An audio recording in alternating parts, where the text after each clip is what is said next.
We got a Mr. Nightmare video, man. Mr. Nightmare and Mr. Baller drops on the same day, or one ahead of each other. But y'all know I ain't gonna be able to react to Mr. Baller and shit. That shit is 40-something minutes long. Not right now, anyway. Y'all got a goddamn shit. Nah, but when I am gonna be able to do the longer videos for y'all, I'm gonna do them, like, for shit show. All them videos that y'all be requesting. Some of the videos, I tried to do, like, one video. That motherfucker was like, what was it? And y'all kept asking for that motherfucker, too. It was the most legal fuck up. I reacted to that video, bro. I'm still mad about that video to this day.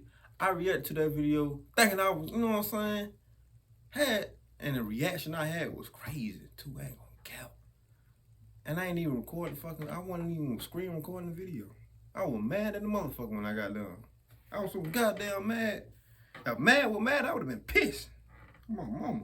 But we got 3 scary true babysitting horror stories. Okay, Halloween.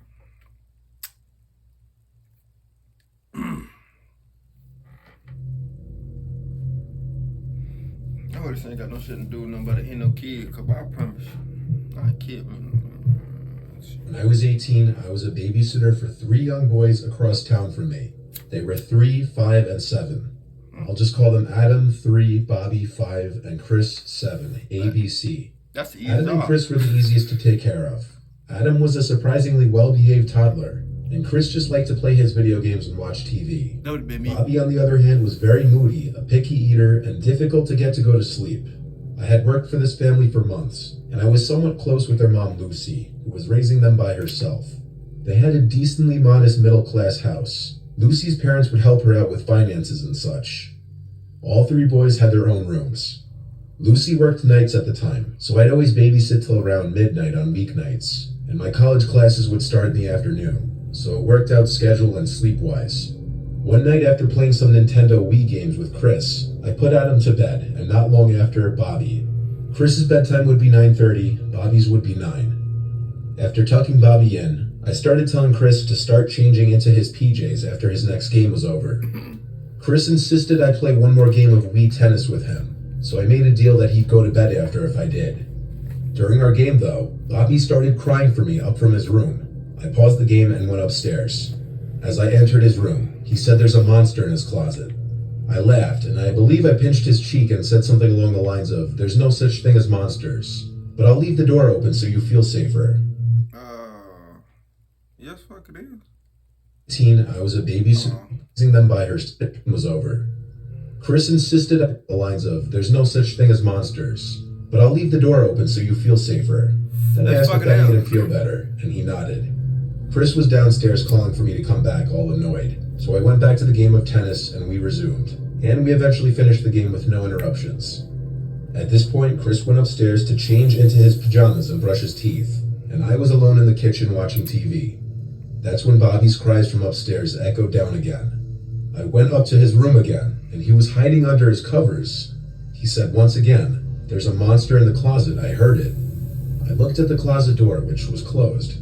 I looked at it for a while, actually, then back at Bobby, and asked, why do you think there's a monster in there? And he replied, I keep hearing it moving. I asked him if he wanted me to take a look, and he shook his head no. I walked closer to the closet anyway, and he said don't. I didn't take him seriously, till I heard something in the closet myself. It was very clearly the sound of something alive in that closet that tapped into the door, or something behind the door. Bobby whispered, see?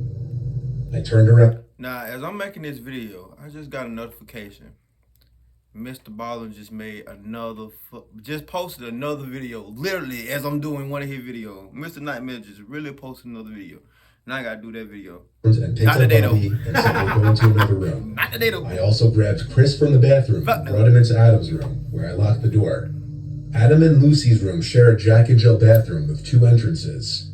I went into the bathroom and called Lucy and quietly asked if there was a possibility of there being an animal in the house or in the walls, because there were sounds that Bobby was hearing that I heard myself. She sounded concerned right away and wanted me to check the closet. I kept her on the phone as I went back to Bobby's room. My discovering the closet door to now be ajar confirmed that there was someone in the house with us. I told Lucy, and she freaked out, telling me it was most likely her crazy ex and to get the kids out of the house. I suddenly felt like my life were in danger, and her ex was going to come out of nowhere and run at me. I went to Adam's room and managed to get the 3 kids out of the room. Nah, she know that's her ex. Why she ain't called the police? Alright. Just as I did, I heard the front door to the house slam shut.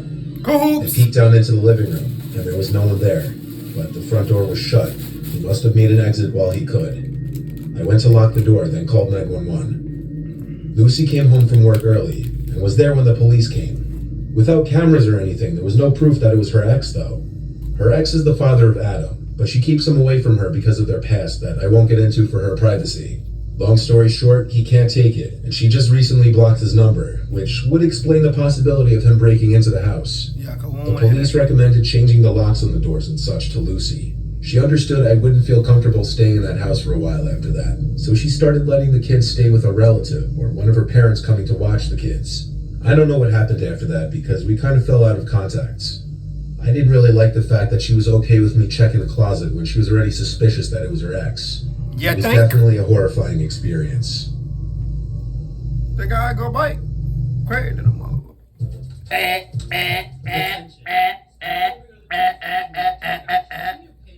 Fuck.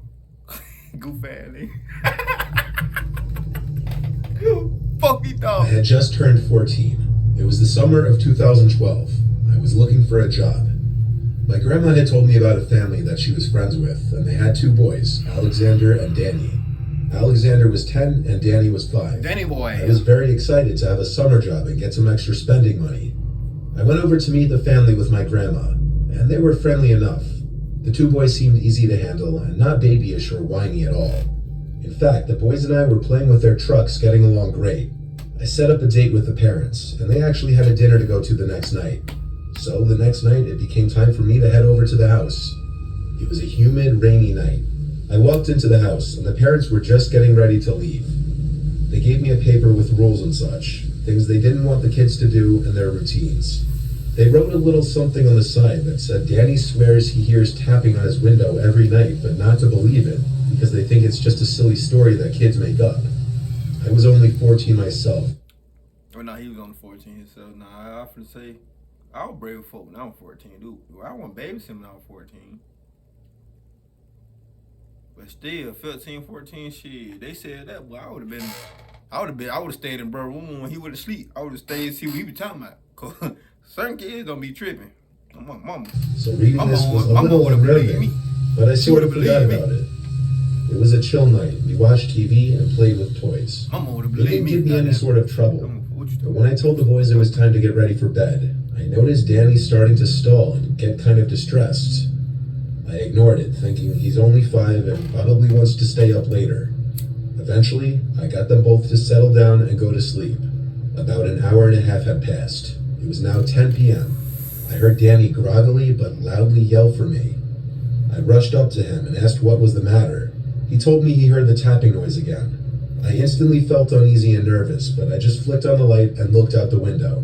Nothing outside except darkness and the solar lights from the neighbor's driveway. I calmly told Danny that it was probably just some bugs since it's summer after all. He seemed to come at ease when I said this and laid back down. That could be the reason too, though. As I walked out of the room to shut his door, I heard a faint tap noise against his window. I got chills as I flicked on the light again and looked out the window. Okay, now. And again, nothing. Yeah, I kept telling myself that it was just bugs flying into the window, but something deep down told me to do something. I told Danny not to worry as I opened the window and yelled out, "This is private property, I'm gonna call the police." Moments after I did so, I heard a frantic scurrying into the forest that was across the yard. By now, I must have had goosebumps all along my arms and legs, and I immediately called the police for real. I called the parents right after, and they were thankfully already on their way home. The police arrived and didn't seem at all surprised by what I had told them. They had gotten other reports in the area for quite some time about some stranger going up to people's windows at night, looking through them and tapping on them. They said they got calls telling them the same thing almost every week. Danny's parents just never believed him and I guess took it as some little kid's story or imagination, but it turned out to be very real. They searched the whole neighborhood and never found the person. After that night, I told the family in the nicest way possible that I didn't feel comfortable watching their kids anymore. And I still think to this day what would have happened if anything went differently. Like, God forbid the window was unlocked or open. Maybe sometimes parents shouldn't just brush whatever their young children say as just their imagination. Oh God, that shit. I seen one story before. Quick story time. I seen some shit happen like kid. It happened. It's on YouTube. I don't remember the name, but the kid was seeing certain shit, not seeing but hearing certain shit on the window and shit.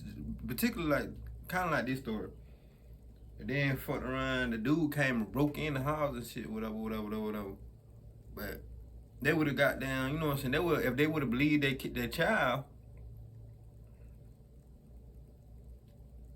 My mom would have believed me. Me personally, my mom would have believed me. This happened when I was 8 years old, and my little sister was 6. It's a memory that's kind of scarring, to the point that I just remember it so vividly, even as an adult, and it's something that stayed with me. Our parents hired a one-time babysitter for this weekend that they'd be away on a couples trip. It was some 16-year-old boy that responded to an ad that my mom posted in the public library. I don't think I never had a babysitter. I'm lying like a motherfucker. Yes, I did. I used to have a couple babysitters. But my main babysitter used to be my grandma. Long live my grandma, man. Big fat. To go to the high school that my parents went to, so I feel like they felt a safer connection with him. He was watching us for 3 nights from Thursday to Sunday. His name was Nathan. I don't know his last name. If I did, I'd say it. Most of the first night is a blur. I was only 8 after all. I remember not much other than playing Ratchet and Clank on my PlayStation in the basement all night because I was obsessed. Same thing the next day. That used to be the game back in the day. I think that was one of the first PlayStation games. I'm an Xbox dude. Like my first console was an Xbox. I think I had that on Xbox. I ain't tripping. Xbox and PlayStation. I think it was PlayStation 2. My PlayStation 2 I had this on. But I got my first console when I was like 6, 7. And that was the original Xbox. The big Xbox with the green shit on that motherfucker. Then it was a PlayStation. But I always fought PlayStation. On Friday, I was playing Ratchet and Clank for so long that I guess Nathan came down to build a rapport with me and asked to play with me. He told me he also liked the game, so we played multiplayer versus mode. And that game From what I remember, I actually was having fun and started to like Nathan. The next day, I had my friend Zachary over and we played soccer in the backyard, which Nathan volunteered to ref for as he came outside with my little sister. Basically, he was a completely normal-seeming dude for my 8-year-old mind. Zachary left not long after we all ate the pizza that Nathan ordered with the money I assume my parents left for food. That night before going to sleep, I was playing on my DS in bed when Nathan came in and asked if I wanted to play more video games, and I'm sure I respectfully told him I'm tired. He would leave as expected, but that's not where this ends. I always was a heavy sleeper as a kid. Not anymore, but when I was 8, waking up in the middle of the night wasn't a regular occurrence. So waking up in my pitch black room was definitely a weird thing to happen that night. I remember flipping on my side after hearing my door closing. I looked across the room towards the door, and as my eyes adjusted to the dark, I saw someone standing in the corner of the room. And before I could digest what was happening and scream or react in any way, I heard Nathan go shh and whisper, "It's me." I didn't respond, but then he slowly got closer to my bed, pulled the covers off of me, and I swear he was about to get in the bed before I screamed stop or something along those lines, and he froze. Nathan's a fucking pervert. I got out of bed and left the room. I went to my little sister's room, took a blanket from under her bed, and laid on the floor shaking, feeling extremely confused and uncomfortable. The whole next day, You know I can't have babysitters when I had a kid, but I swear to God, let my kid tell me something like that. It's over with. See Nathan. Over with. I knew he was in the house because he fed my little sister breakfast. Over with. But I knew he was avoiding me now. Over with. I couldn't exactly call my parents because I didn't know either of their cell phone numbers. It was a weird, long day. You know where you fucked up at. 8 years old, 9 years old, 10 years old. Mama could tell you, I knew her cell phone number. Mama still got the same fucking cell phone number for me. Oh, Lord. Staying in my room and playing games with my little sister.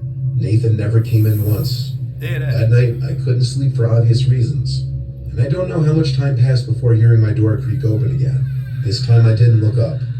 I laid there until I heard the door close, and then a few moments of silence later, I looked up to the door, but he wasn't there this time. I turned on the lamp to confirm this, but even at 8, I knew he was creeping around again, and I wanted to go to sleep in my sister's room to protect her in my mind.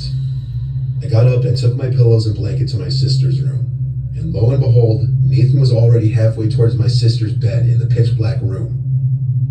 I yelled at him to get away from her, and he told me to calm down, he's just checking on her. He hurried out of the room, and I locked the door. That was the last time I ever saw him. You could check on the next morning, I woke up on my sister's floor and told her let's play games in her room until Mom and Dad get back, which was early in the day, thank God. We heard our parents get home and talk with Nathan outside, but we didn't leave her room until he was gone. My parents asked me why I slept on her floor. I don't remember what I said, but I know I didn't tell them the real reason. In fact, I never did. I regret it often, not telling them all those years ago, so that Nathan guy would get in trouble. I'm scared because of me, he might have actually at some point successfully hurt a child. It's sadly something I kept bottled up my whole childhood, simply because I felt too embarrassed and awkward to tell anyone. Yeah, I mean, but if you're scared, you know what I'm saying, you're just scared, but shit, I'm gonna teach my kids, don't be scared, tell me everything if I can, you know. But that first story, shit was kind of creepy, but the second story was creepy than the motherfucker, I ain't gonna lie. The third story, they just, you know what I'm saying, just pedophile and shit, but anyway, man, Mr. Baller been coming out with the punches, man. I mean, Mr. Nightmare been coming out with the punches, man. He really just can't. Let me see. Hold on. Let me see what this second. I just seen Mr. I don't know if somebody reacted to Mr. Baller, Mr. Nightmare, but.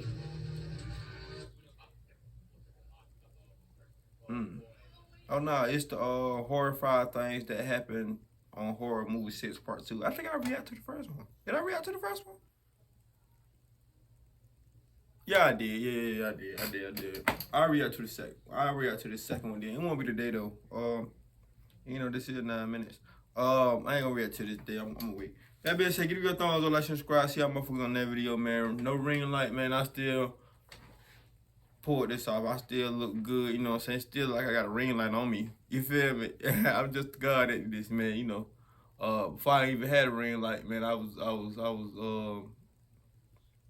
for y'all who been watching me for day one, who like y'all know I know how to make, you know what I'm saying, make my videos look like they, you know what I'm saying, look good, you know what I'm saying, type shit.